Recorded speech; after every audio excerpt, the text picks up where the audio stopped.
Waffle, waffle, waffle. Hello, I'm the ever excitable Adam, and you're joining me here on Die Rolling for another Wednesday Waffle. So my Wednesday Waffles are where I waffle on about something or other. This week I was like, what can I talk about? And actually, there's a few things going on that I can talk about. Before we get into all that, let's talk about what I've been playing. So, what have I been playing? As of late, I've been playing a bit of Heroes of the Shire. I played a lot of Marvel Zombies, and I've also played some Stop Thief.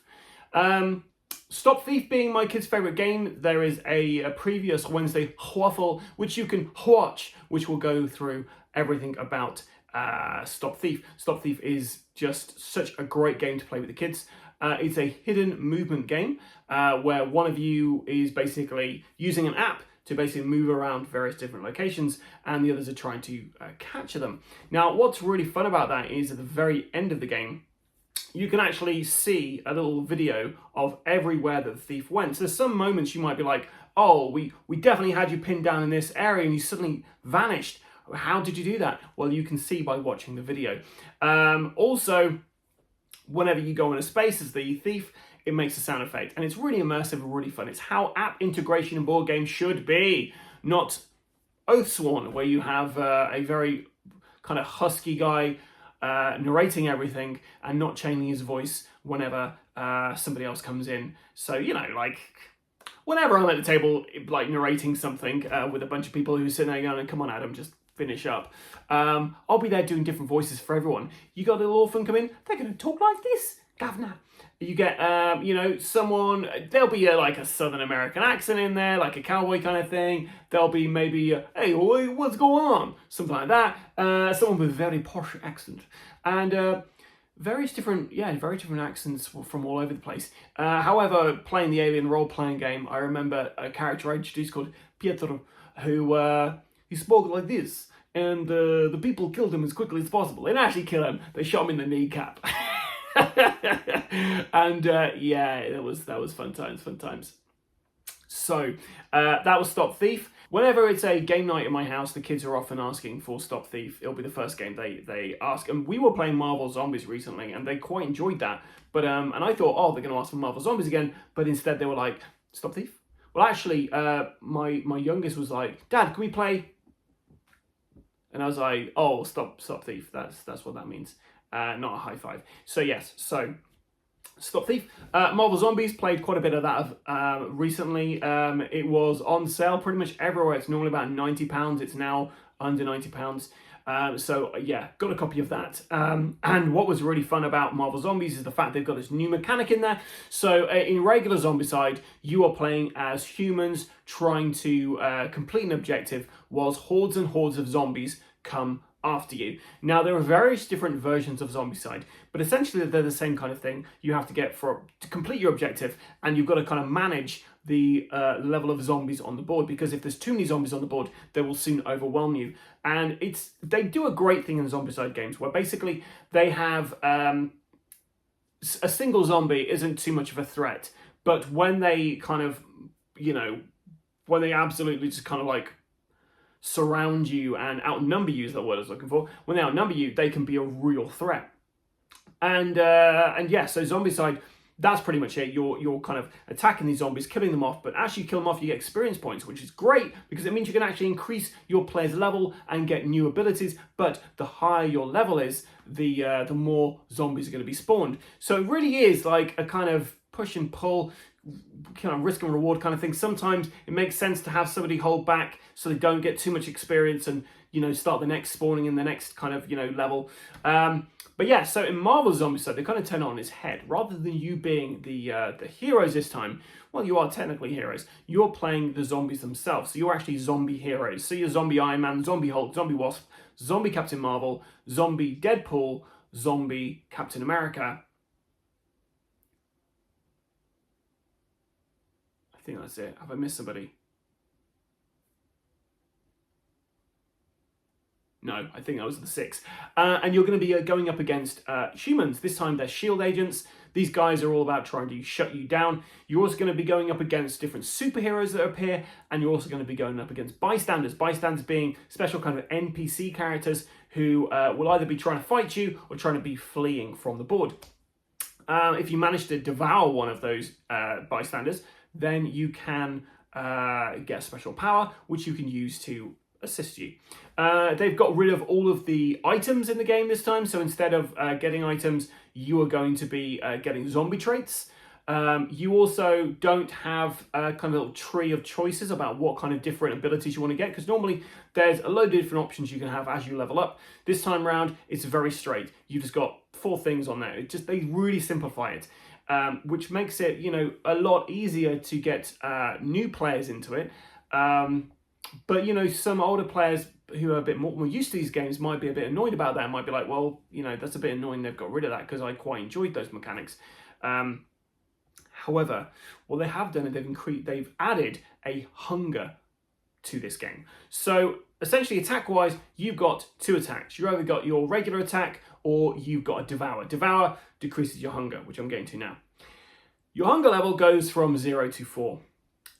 Whenever you are rolling one of your attack dice, you roll however many dice are on there, but you include however many dice, whatever number you've got on your hunger level, you're rolling that much dice as well. So if you've got an attack of 2 and your hunger level 3, you're rolling 5 dice. So the hungrier you are, the more deadly you become. However, once you get to the number 4 on that hunger track, you can no longer retain your humanity. You are essentially a zombie. So you can only do 2 things. You can either move to a place where there is someone to eat, or you can try to devour them, which is your other attack. You'd be rolling 5 dice when you're at level 4 hunger.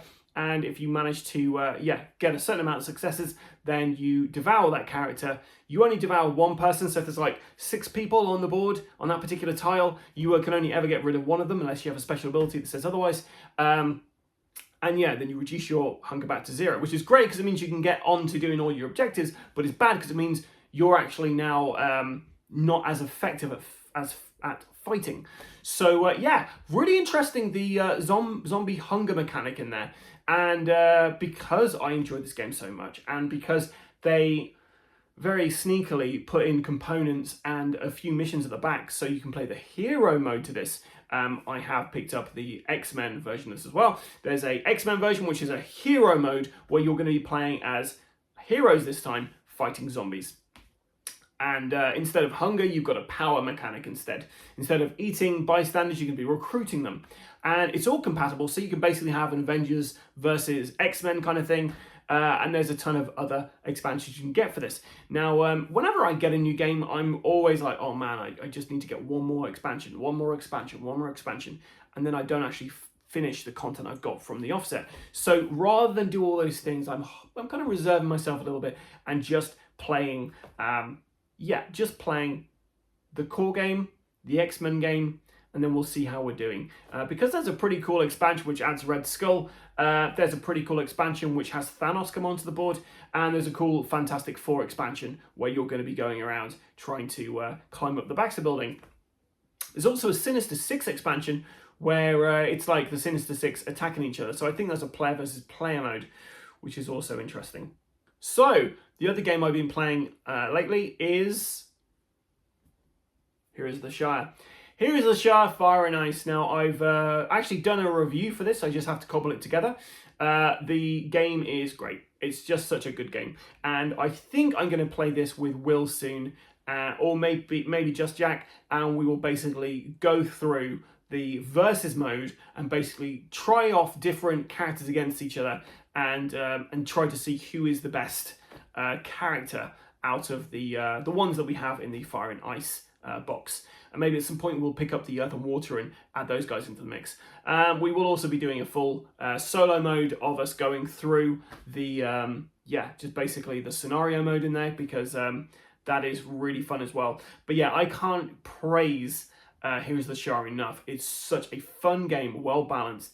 And I remember sitting down with Just Jack to play this, and he was like, oh, I saw this, and I just looked at it and thought, oh, it's another dungeon crawler. But once he played it, he was amazed at how good it was. We'd got 2 games to play that evening, and essentially he was like, I just want to keep playing this. So we kept playing a couple of games of it because it was just very addictive. And I was the same. I was like, do you know what? I'd be happy just to keep playing this because it's just fun. But yeah, so here is the Shire review upcoming, and we'll also be doing some actual gameplay content for you on that. What else to mention? Well, Pandora Celeste is now on Kickstarter. Highly recommend you check that out. It's a fun game. My preview went up for it on Tuesday, I think, maybe yesterday. Yeah, I really enjoyed playing it. It's very fun narrative, lovely components, and it's definitely somebody who's very passionate about the genre of survival horror, so hopefully that's doing well. Outbreak is another game that's currently on Kickstarter. It's a zombie survival game where you're trying to take over, reclaim the areas that have been taken over by zombies. We had such a fun time playing that game. And yeah, that's currently on Kickstarter also. Upcoming to Kickstarter is the Cats, gotta be careful what I say, the Cats of Mont St. Michael. This is the next game by Raybox Studios, who did Escape from Stalingrad Z, or Z, depending on where you are in the world. This is a very different game to Escape from Stalingrad Z, where Escape from Stalingrad Z is very much, you are, you're kind of in a horrific environment, really kind of drab and dreary kind of narrative, really grim and gritty, and you are just trying to survive to the next level. You are just trying to get from A to B and hopefully surviving through 20 levels of absolute pure horror. The rule set is very strict and rigid, and that's not for everybody. There's a few mistakes I've made when I played it, but yeah, I've had fun with it overall. However, the Cats of Mont St. Michael is more of a cooperative, more inclusive kind of game. It's very much a game you can sit down and you can play, and you can do solo, but this game plays best at 2+. It's so much fun sitting down with one character, and somebody else got another character, and you're working together to try to defeat all these rats. And the theme, when I looked at this, I was like, oh, okay, so you're playing cats. The theme, it just trickles down to every little single thing in the game, the movement of it, how many lives you have, for instance. It's just very clever and very fun. The actual gameplay itself is less rigid than Stalingrad Z. So, for instance, in Stalingrad Z, it matters which way you're facing. This time around, you have to worry about that because you can kind of see everywhere. You're a cat, right? You're going to be going up against roaches, which basically stack up and they do damage to you. You're going to be going up against different rats. It's just fun. All the characters play differently. It's lovely. Really, really fun aesthetics in it. And yeah, I think everyone can get behind the narrative of trying to protect this little town from all this kind of rat infestation. But yeah, fantastic. That's coming up soon, and we will have a preview video for that up soon. Hopefully a gameplay video if it gets in the edit. So yeah, I mean, I think that's pretty much everything I've been playing. We have, of course, got lots of things to paint now. We're still going through Skull Tales. I say we, I am still going through Skull Tales. I have got quite a few minis left to do for that. I normally, what I do when I'm painting games is I basically start off with the things I'm going to be playing with. And if I'm filming stuff for you guys, I will paint a particular bit which I know will be coming out in that first mission. And then the other stuff I'll paint as and when I get them. So for instance, Dungeon Saga, I worked out how many different tables and different kind of furniture, terrain, I would need, and only painted those. So the box has got a bunch of additional things in there, which I don't actually, I will never paint because there's no need to, because I've got all the stuff I need, unless I do custom missions. And yeah, and I knew a few times when I was playing it, I got caught out when I was filming because actually I did need an extra door or something like that. But yeah, so with Skull Tales, I do actually have enough to actually film the very first mission. I'm going to be using the kind of everything that comes in the actual second edition box for all of the stuff for the Voyage phase. So when we have miniatures, it's just going to be like, I think it'll look a lot better as well, just with tokens moving around the map. But yeah, that is a game you can play multiplayer, and it's best at multiplayer, but I don't know whether I'm going to just film some solo stuff for it to show you guys how to play it, how it works. It won't have changed much from my previous videos on it, but I'm going to give it a go. Or maybe I'm just going to include some other people in this and we'll see how far we get through the campaign. Campaigns, I obviously still got several campaigns going on at the moment. We've got Shadows of Brimstone, which you'll be very happy to know that is going to be coming out on Friday, guys. So the next Tredarin Strike Team mission, it's out on Friday. And I'm pretty tempted to actually take my Saturday. I've got a bit of free time Saturday evening, so I might just film some more Tredarin Strike Team. It's been a while since I played Shadows of Brimstone, so I made a couple of mistakes in there. I made the mistake that I thought strike tokens were the same as grit tokens in some regards. And also I kind of nerfed the Shikari nomads a little bit, so I might increase their difficulty a little bit by playing them correctly. So yeah, so we've got some more Tredarin Strike Team for you guys, for your eyeballs on Friday, and we'll also be having I'll be filming some more of that probably Saturday night, so we've got some more for you guys to check out. There's still a Dungeon Saga Origins video that is waiting to be edited and will be up soon. We have a Escape from Camp Creepwood gameplay video that will be up soon as well. That was a really fun game, currently on Kickstarter. Highly recommend checking that out if you like horror games. But yeah, we'll be putting our video up for that, hopefully in the not too distant future. Hopefully this week we can find some time to put that up for you guys. Might be Friday, might be this weekend, but it'll be up very soon, as soon as we can humanly get it up. Pardon the expression. So that's painting wise as well. What else have we got? Like I said, we've got loads to paint now. I've got all this Zombicide miniatures turning up. Also guys, I've managed to source a copy of Arceus.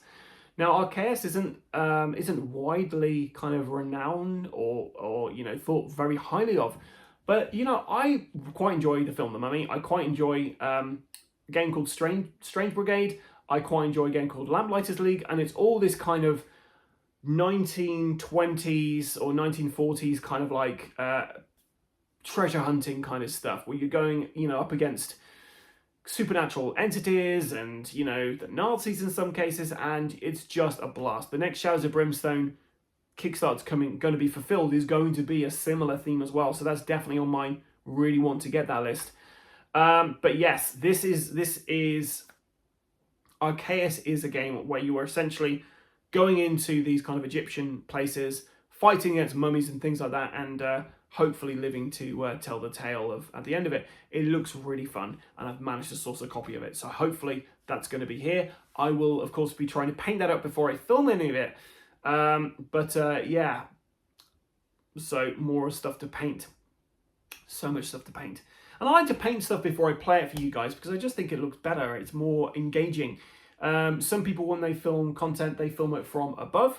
When it's miniatures, I always feel like you should be doing it from, well, not you should, but I personally prefer to be filming from kind of point of view, or at least like kind of angled on, so you can actually see the miniatures and see all the hard work I put into them. Or I say hard work, sometimes it's like 11 o'clock at night, I'm like, oh God, just be done with. So yes, so plenty more to see on Die Rolling in the not too distant future, including a couple of more unboxings. So, the main kind of event here, the main conversation piece that I was going to talk about this week is going to be about reducing this collection from this to about that. So there comes a point in every gamer's life where they look at their shelves and go, actually, do you know what? I'm playing a fraction of these games. All of these have a special place in my heart. All of these are games which I picked up because I was like, this is a game I really want to play, and I really want to play with X, Y, and Z people. Now, the problem I have is there's not enough of me and not enough time in the world to play all of these games to completion. I played some of these games a couple of times. I played some of these games to completion. I played some of these games around and then put it away and waited to get the right group to get these to the table. And unfortunately, I'm at a position in my life where I need to reduce this collection down. I'm actually in the process of trying to move properties, and I'm going to be, well, there's plenty of room in the place, but to be fair, I don't need all of this.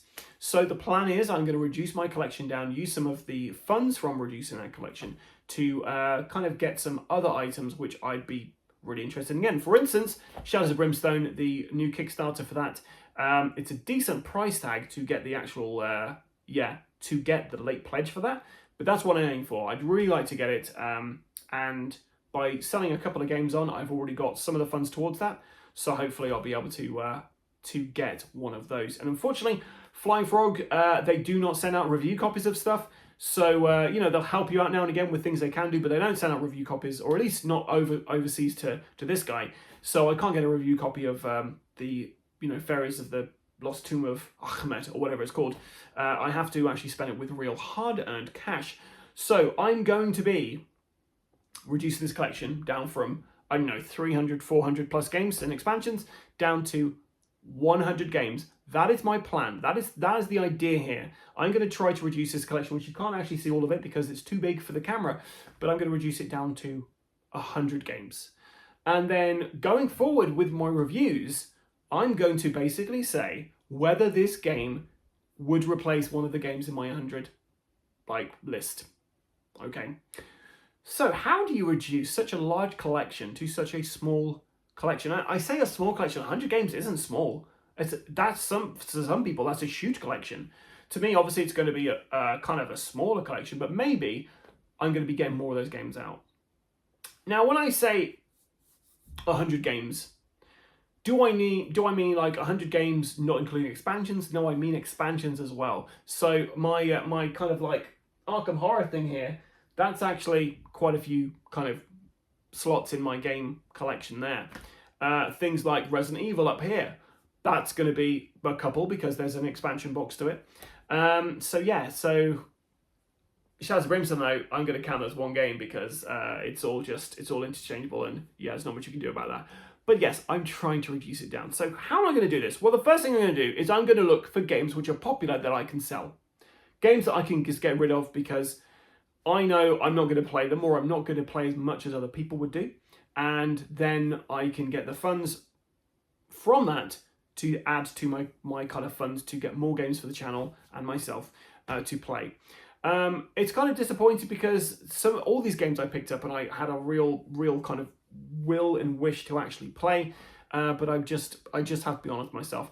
It's very much like the Marie Kondo approach. You've got to pick them up and say, does this bring me joy? Problem is, these all bring me joy. So I've got to pick them up and go, does this bring me joy enough over this game, for instance? So it's going to be a lot of comparisons between different games.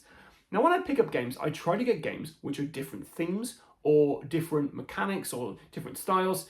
I have a lot of horror games, but I quite like horror kind of movies and horror computer games. So obviously it's going to be a big part of my collection. But now I've got down to 100, I've got to think about who am I playing with this with. So my kids are going to be playing a lot of these games with me at some point, hopefully. So obviously some of the horror stuff, maybe I'm going to move that on because they just won't hit the table, and there's going to be people who appreciate it much more than I would. I don't know.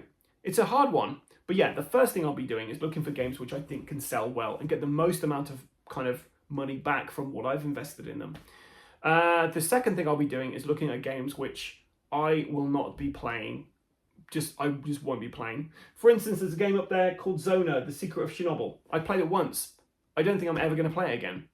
I'd like to play it again, but it would mean I'd have to sit down, I'd have to learn the rules for that game, I'd then have to teach that game, and it would be the first time I played the game for a long, long time, so it'd very much be a kind of learning session rather than actually enjoying playing a game. If, however, I knew somebody who knew how to play Zona, then that's a no-brainer, because I'd pick that game up, I'd take it to a game night with them, they would teach the game, and I'd be able to enjoy it a little bit more, and then I could be like, right, that's, I can move that on now. But yes, I'm not in that position. So Zona is probably one of the games I'm going to get rid of. Now, this is a mass-produced game, so I'm probably not going to get much for my returns for that. But, hey, that's what happens.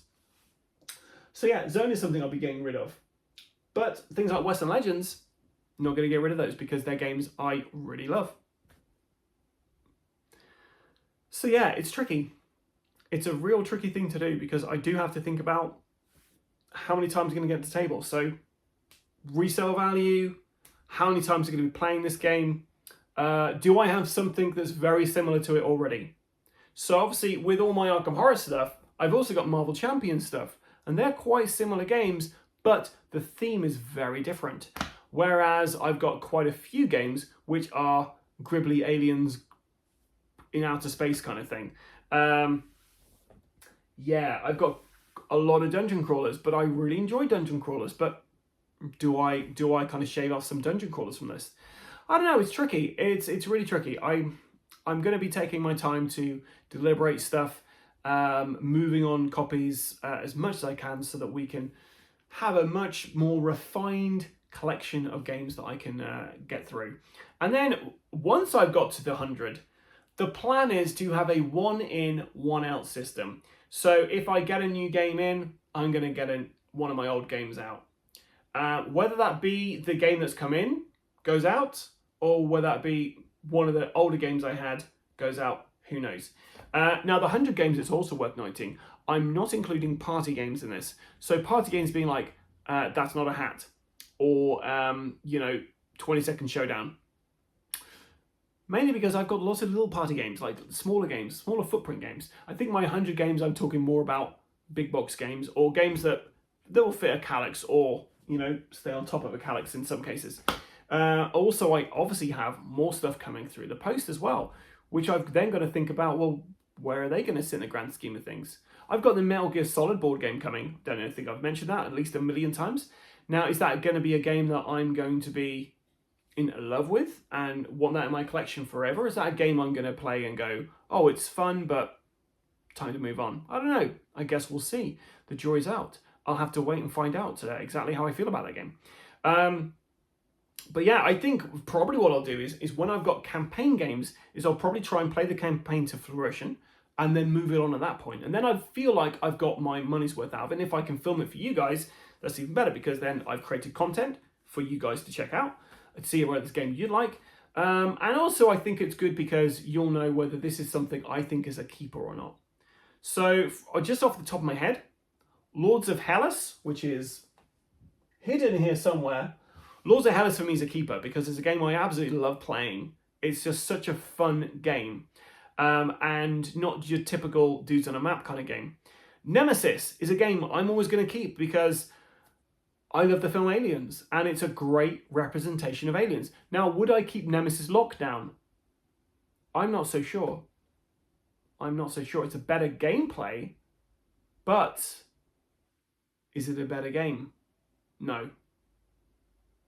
The theme's just not as good. Then I think about other games like, I don't know, we got Lobotomy up here. Just looking at the games that I can see in the camera here. Lobotomy is a fantastic game, but there's a sequel which probably does it a lot better than that first one did. The first one, the rulebook was a mess, but the gameplay was different, unique and fun, and there was lots of different scenarios in there. So maybe I move on the original Lobotomy. I don't know. I've got Galaxy Defenders. Is it Galaxy Defenders? Yeah, Galaxy Defenders in the garage. It has been in the garage for a while now. And that's just because of space and how much I play it. But the thing is, I've really enjoyed playing it. It's as close to an XCOM game that they have done, apart from the XCOM game, which I don't really feel is a true representation of XCOM.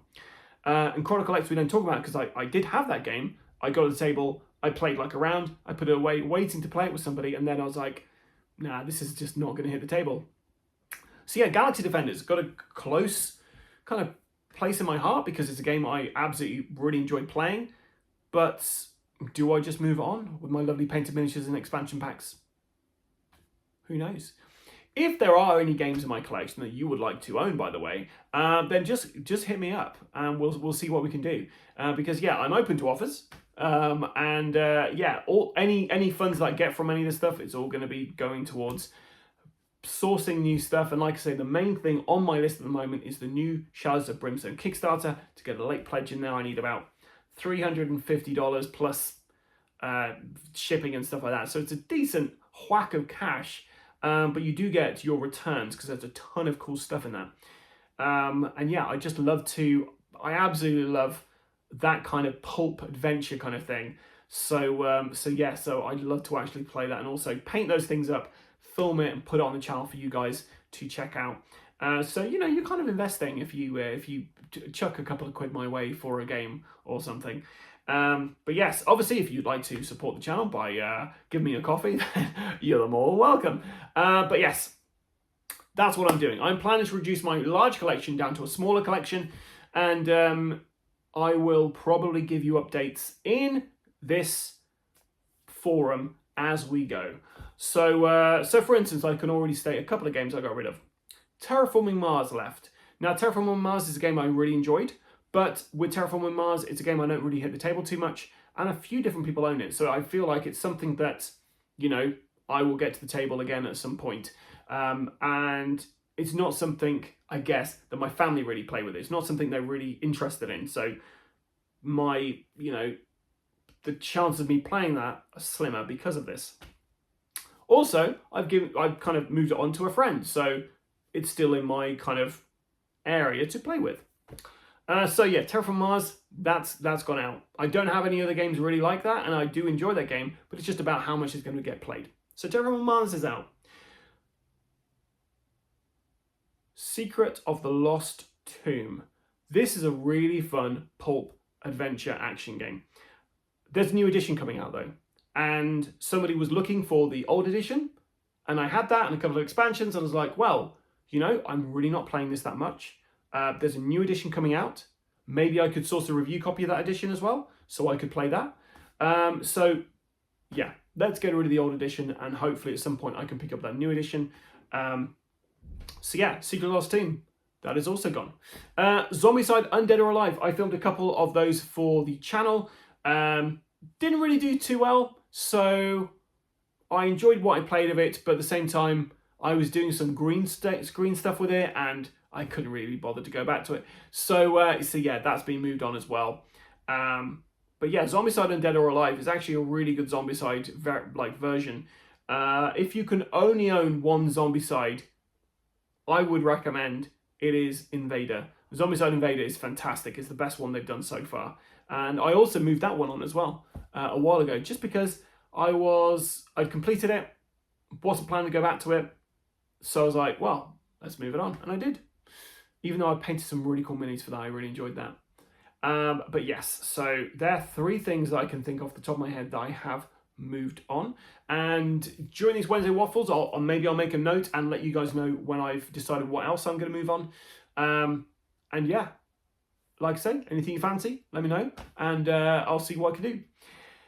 Anyway, that's about it for the ever excitable Adam for this week. I'm going to edit this now and get this up for my Wednesday Waffle time.